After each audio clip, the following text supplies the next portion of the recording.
Buenas noches, buenas noches. Esta semana nos corresponde la Misná número 18 del capítulo número 3, por supuesto. Estamos cerrando el capítulo 3. Si Dios lo permite, la próxima semana estaremos empezando el capítulo número 4. Ha sido una jornada muy bonita. Ya vamos terminando el libro. Y esto es lo que nos deberían de enseñar a todos aquellos que estamos aspirando a acercarnos al Santo bendito sea. Nos enseña muchas cosas, nos enseña mucha ciencia, nos enseñan cosas místicas, pero las cosas teóricas y prácticas las dejamos por un lado y eso.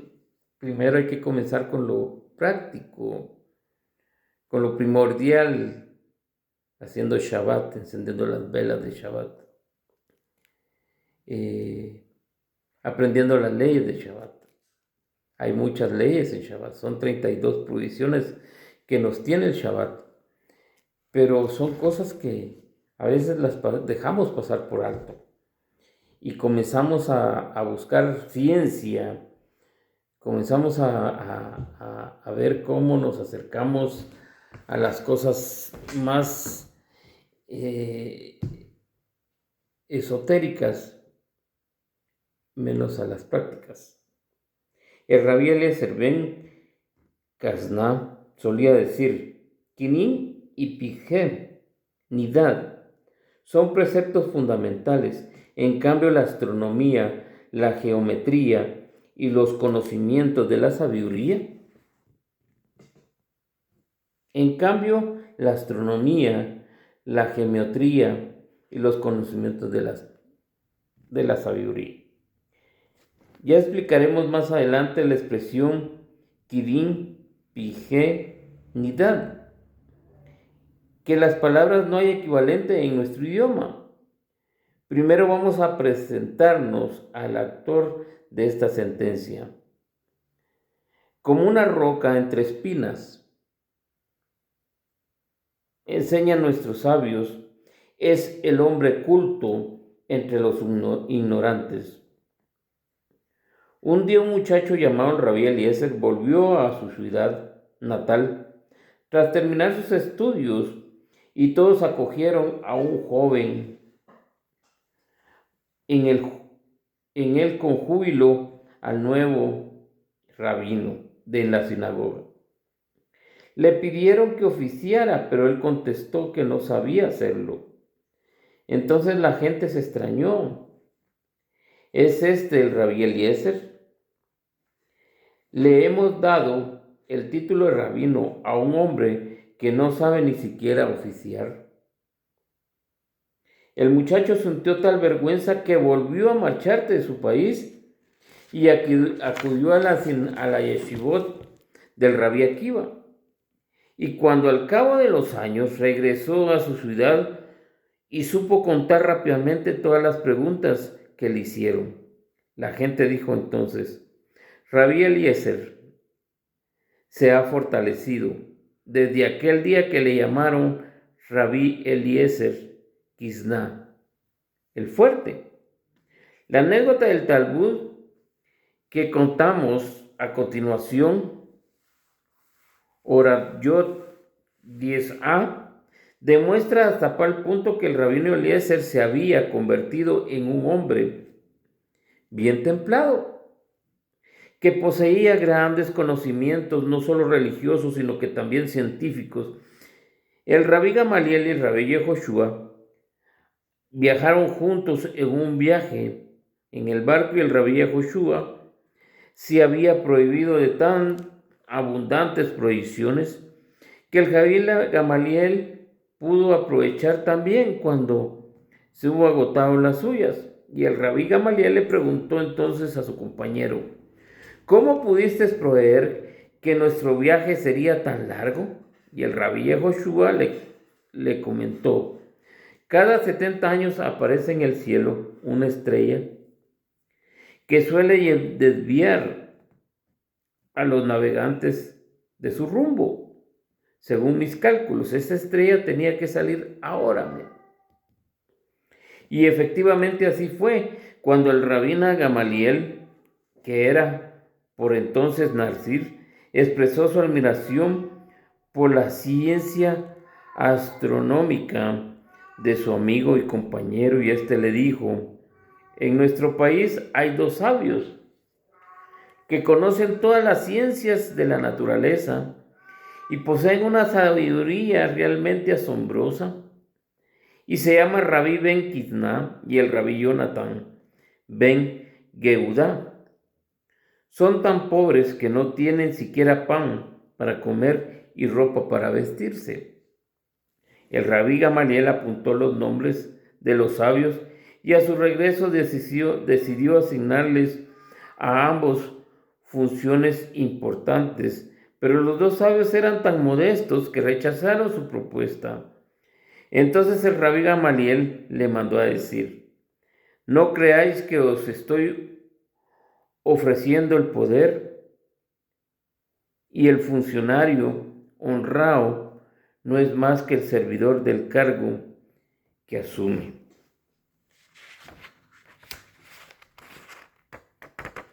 La ciencia y la Torá. En la Torá tenemos ciertas ciencias, pero como nosotros las dejamos pasar por alto, que nosotros lo que queremos es aprender cosas místicas, cosas esotéricas, pero en la Torá hay cosas bien curiosas. En el libro de Reyes hay una anécdota del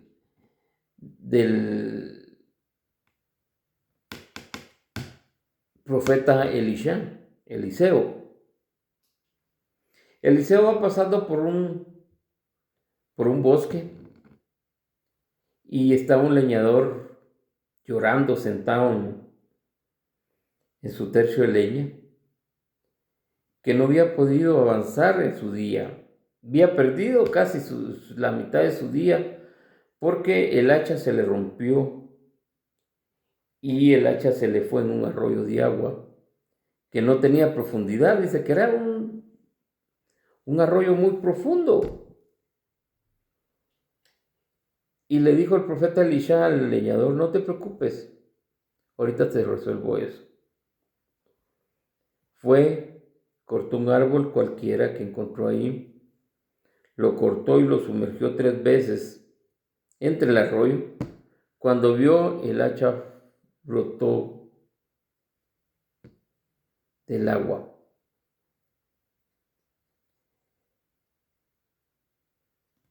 ¿Cómo el rabí Eliseo podría cambiar las leyes de la naturaleza? Hay ciencia en la Torá, la ciencia al servicio de la Torá.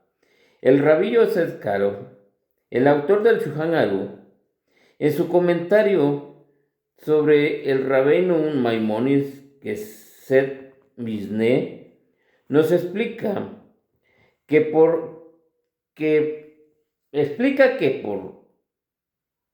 qué razón el Rabí Eliezer Ben Kisna opone precisamente aquella alajot a la ciencia de la geometría y a la astronomía y al vocablo de quininde, y destina una cosa de poco valor, y la expresión piquín nided alude a la realidad fea y desagradable. El propósito del saldo ha sido actuar al contraste, pues mientras estas cosas no resultan insignificantes o repulsivas, ¿qué puede parecernos más importante que la ciencia de los grandes cuerpos celestes? Más hermosos que el cielo cuajado de estrellas, o más sublime que la ciencia que permite calcular la distancia entre aquellos nudos resplandecientes y otro tanto, y puede decirnos que las matemáticas, ellas son permitidas abarcar con el conocimiento los mayores tesoros de esta tierra. Con ella medimos los campos, los bosques,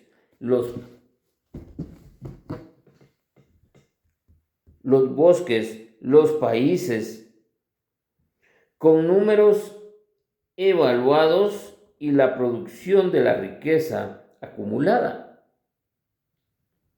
Y sin embargo, dice el sabio, las enseñas halágicas, por muy insuficiente o desagradables que sea el tema tratado, tienen más valor para nosotros que aquellas grandiosas ciencias, pues el cumplimiento de aquellas prescripciones depende de nuestra felicidad eterna.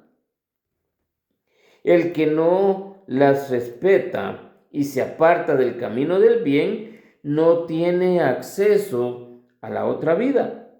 Por eso el Rabí Eliezer ben Kisná comparte las halajot de la Torá con platos de resistencia que alimentan y fortalecen el cuerpo.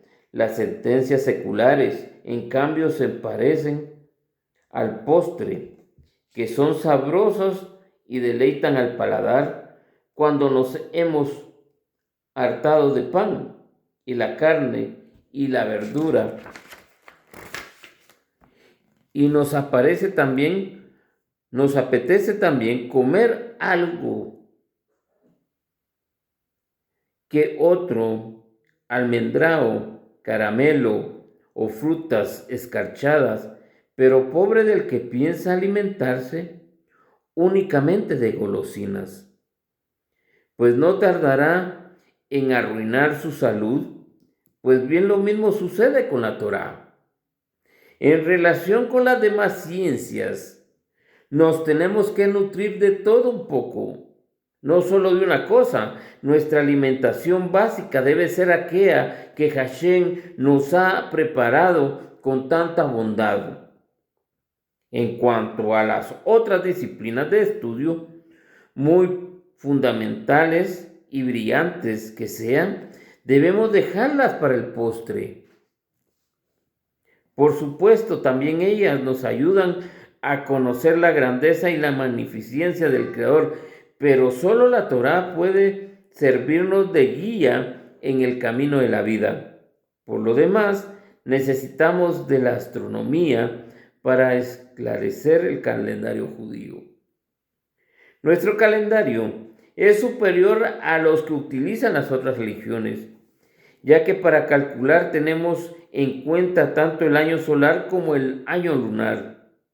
Por lo tanto, combina las ventajas de ambos sistemas y los cristianos han conseguido tener años acorde con la realidad astronómica, pero sus meses son arbitrarios.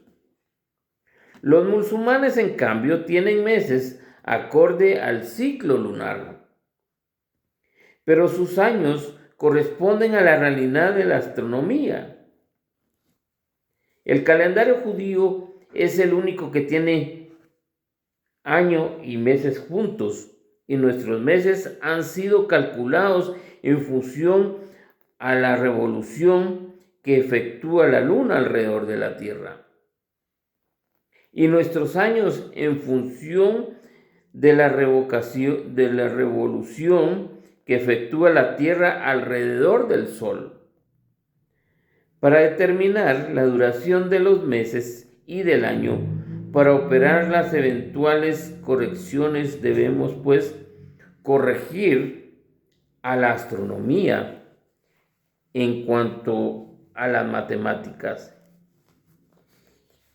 Y sobre todo, la geometría no son menos importantes para la halajá. En efecto, muchos problemas del Eru, Kin, Ayin, Mikabot, etc. No podemos resolver sin la ayuda de la geometría.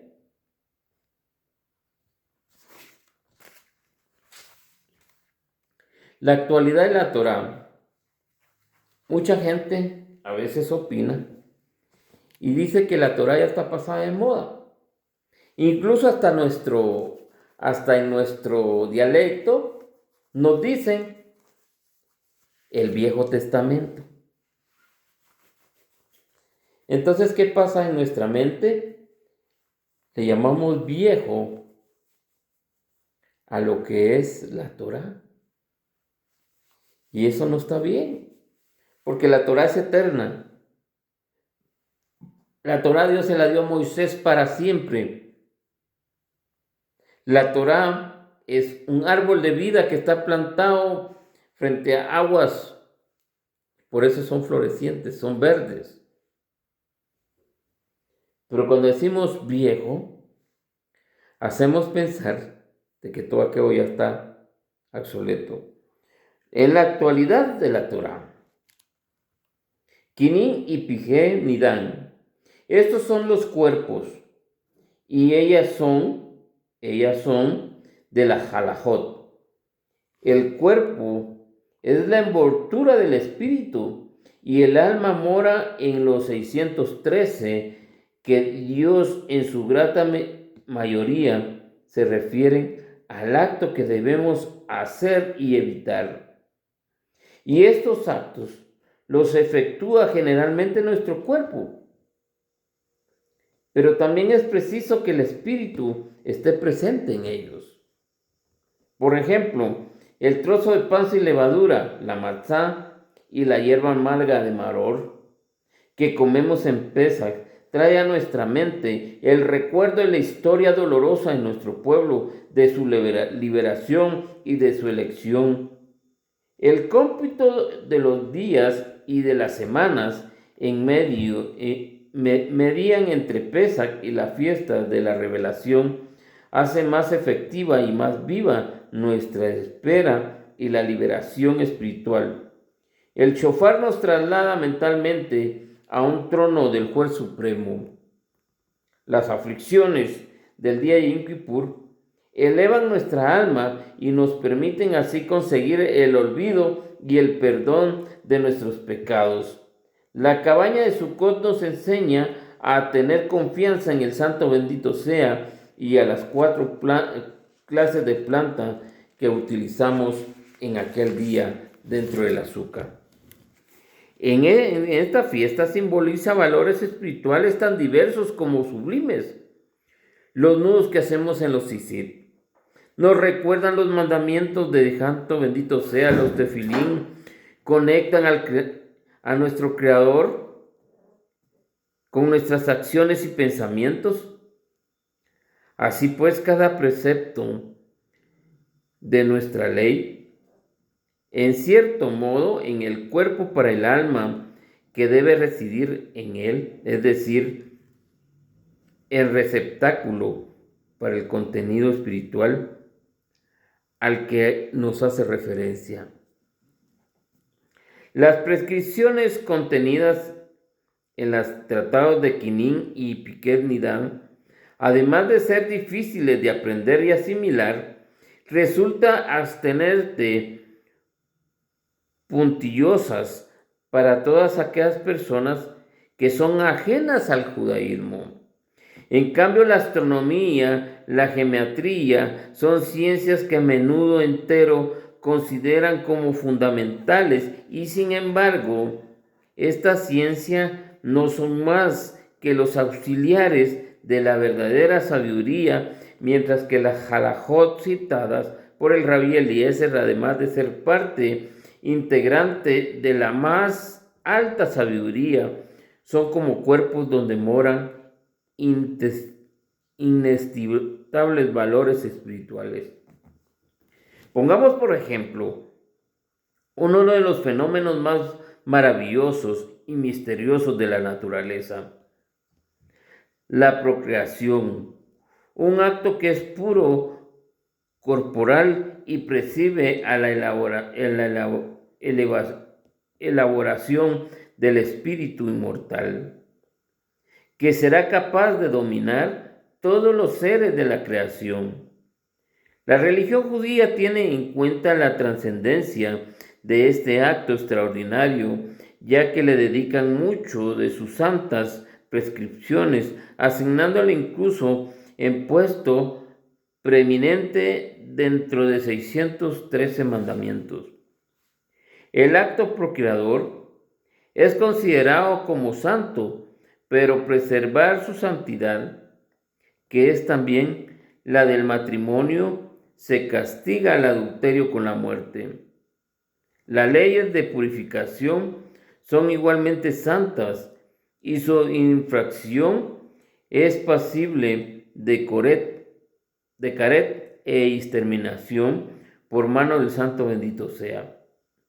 Los quinín son ante todos los sacrificios que parturienta debe ofrecer después de dar a luz.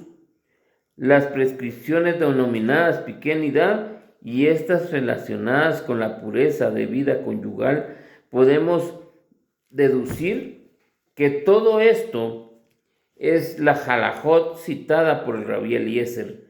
Forman parte de un conjunto de leyes importantísimas para la prescripción de la pureza de nuestra vida.